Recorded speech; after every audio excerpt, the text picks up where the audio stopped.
Friends, in this video we will discuss about 5 points or 5 excuses which the police make while refusing to register the FIR.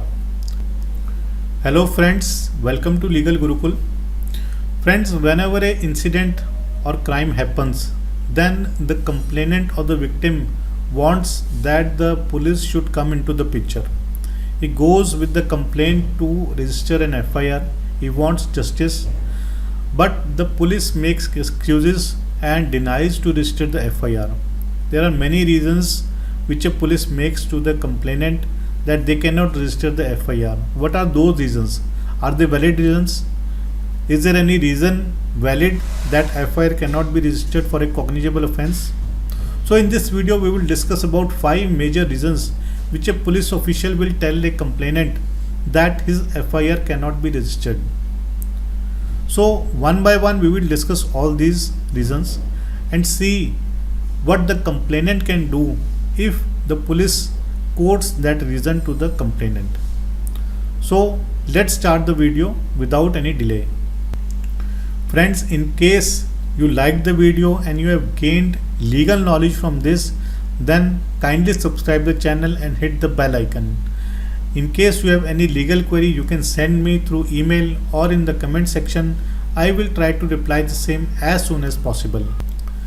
Friends, the first reason which the police gives to the complainant is that is delay. That the complainant has come to the police station with a delay of time.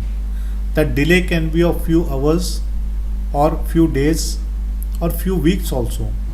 But is that reason of delay is valid to not register the FIR? No. The delay, if any, has to be looked by the court, not by the police. The delay, if not reasonably explained in the complaint, will definitely be a negative for the complainant in the court of law. But the police cannot deny to register the FIR on this ground only, because the police has duty to register any offence which is cognizable. So the police cannot take this stand that they will not register the FIR due to delay. So this point you need to know that there is no relevant point of delay in not registering the FIR. The second point which we will discuss is that the police says that the complainant has an alternate remedy. Look, there are some cases which are purely civil in nature and some cases which are purely criminal in nature, and there are some cases which are both civil and criminal in nature. In criminal cases, police is bound to register the FIR, though in civil cases which are purely of civil nature, police can deny registration of FIR, but that depends on the contents of the FIR or the facts of the FIR. For that I will take example of a landlord and tenant. If the landlord wants that the tenant should be evicted, then he certainly needs to move to the civil court. But if the landlord wants that that civil matter should be colored with the criminal thing, then police will certainly say that they will not register the FIR. But at the same time, if there is some incident happened between the landlord and the tenant, like some offense or some beating happened between them, then certainly IPC will come into picture, Indian Penal Code, and offense has happened. In that way, the police will have to register the FIR. They cannot say that the landlord or the tenant has an alternative remedy. So it all depends on the facts of your case, facts of the complaint. If the offense has been committed, it falls under the IPC, then they will have to register the complaint. They cannot take the plea that the complainant has an alternative remedy. So what you need to say is that whenever there is an offense which has been committed and police is saying that you have an alternative remedy, you can certainly say that kindly see my complaint, kindly see the facts. The other party has committed such and such incident and these fall in the Indian Penal Code.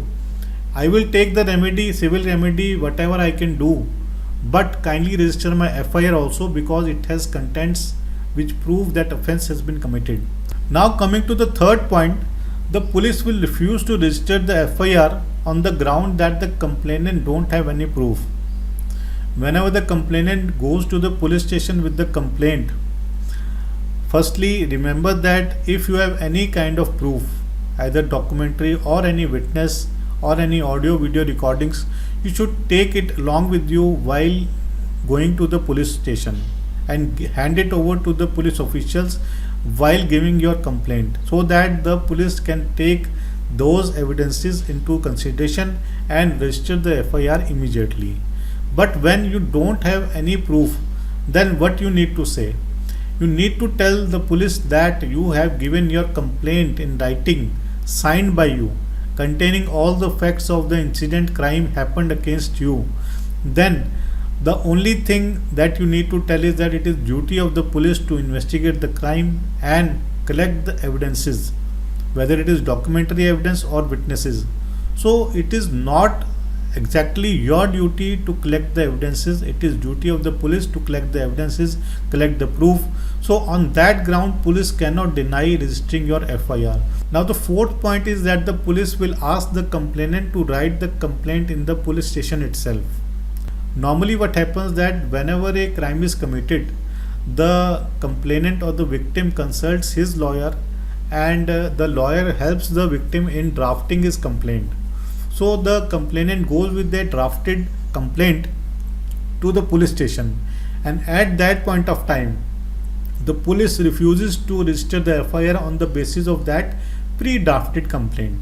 So what they want is that the complainant should write the complaint here in the police station itself, and then he will miss some facts, he will miss some points, and then they will say that there is no offense or they cannot do anything. This is the basic reasons.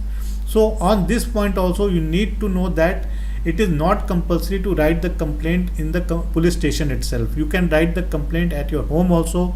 You can take the assistance of your advocate also, of any other person also in writing the complaint. Although if it has become mandatory or there is so much pressure on you, then what you can do is before going to the police station, you can memorize the main points of the complaint. You can memorize the main points of the complaint because the facts are already with you. You know the facts very well, but the language used by the advocate, you can memorize that language and you can use that language while writing the complaint at the police station. But it is not mandatory to write the complaint at the police station. So you can tell that kindly take my pre-written complaint and do the proceedings or file the FIR on that only.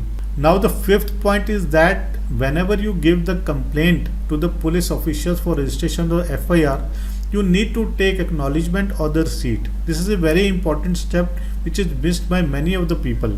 What happens is that when you go to the police station with the complaint, the police will tell you that please give it to us, we will do the investigation and we will call you after 1 week, or just call us after 1 week and get the update. So if you don't take any receipt or acknowledgement, what happens is that when you go to the police station after 1 week, either you will have a counter case against you, or the police will say that they don't have any complaint, so no FIR will be registered or no FIR has been registered. So the best scenario in this case is to take the acknowledgement or the receipt. And the simplest way to take the receipt is that to get the photocopy of the complaint, and you give the original complaint to the police official and take their receiving on the photocopy with the date, signature and serial number. So if they deny it, then you can also do one thing, that you can send your complaint by post also to the police station and to the senior officials by registered post, and keeping the receipt of the same in a very safe place. And you can also email them immediately. If they deny to give any acknowledgement, you can email them. So on this ground also they won't be able to refuse registration of the FIR. So these are the 5 grounds which we have discussed, on the basis of which the police tried to refuse registration of the FIR, but they cannot refuse registration of the FIR on these grounds if a cognizable offense has happened. So before ending this video, I would like to request all to subscribe the channel and like the videos. In case you have any legal query, you can send me through email or comment box and I will try to answer them all. So we will meet next time in a new video with a new topic. Till then, Jai Hind.